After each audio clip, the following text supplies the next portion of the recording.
Hebrews 1 verse 2, but in the last days he has spoken to us by his Son, whom he appointed the heir of all things, through whom he also created the world. In the NIV Application Bible commentary, it talks about the inheritance of all things. All things expands the idea to include the whole of the created order. First of all, let me explain. Hebrews 1:2 is really taken from Psalm chapter 2, verse 7. I will tell of the decree the Lord said to me, you are my son, today I have begotten you. All right, so in the last days, God said in Hebrews 1-2, God has appointed Jesus as the heir of all things, through whom also he created the world. So two things I shared in a previous video, that God created the world through God the Son, Jesus Christ.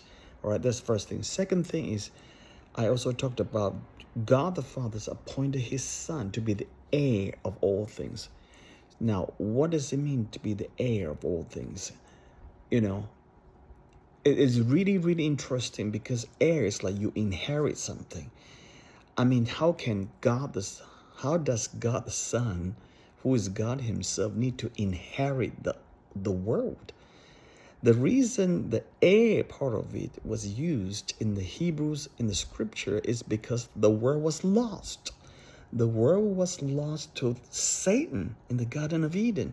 That's why in the temptation of Jesus, the third temptation, the devil offered to give this world, the glory of this world, to Jesus. And he even told Jesus, this world has been given to me, but I can give it to you. Bow down and worship me. Of course, Jesus just said, you shall worship the Lord your God. But it's really interesting. So now, God sent his Son, Jesus Christ, to snatch it back, to bring it back from the devil. And that's why the word heir is used.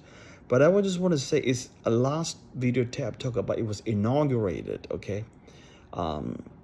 See, that's it. Hebrews 1:13 says, and to which of the angels has he ever said, sit at my right hand until I make your enemies a footstool for your feet?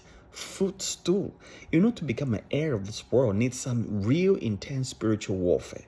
And that's why we go through so much spiritual warfare, because it is a very intense Armageddon coming up. The devil, the old serpent, the dragon, is going all out to destroy the church and the world. And be reminded, all the gospels, anyone who is an enemy of Jesus Christ will be made a footstool for the feet of Jesus.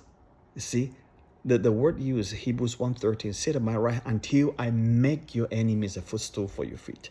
That making is an ongoing process, started 2,000 years ago. That's why it's called inauguration. When Jesus died on the cross, he rose from the dead. That process started, okay, till today. And eventually, that's inauguration. And now I want to give you the verse that talks about the consummation. Hebrews 2 verse 8-9, putting everything in subjection under his feet. Now in putting everything in subjection to him, God left nothing outside Jesus' control. Everything will be under Jesus. At present, we do not yet see everything in subjection to him, but we see him who for a little while was made lower than the angels, namely Jesus, crowned with glory and honor because of the suffering of death, so that by the grace of God he might taste death for everyone. That will be the consummation. Everything will be under Jesus' control. So NIV's commentary says, thus this initial proposition both affirms the present and anticipates the future rule of Christ. That will be, the future rule of Christ is everything subjected to Christ, under his feet.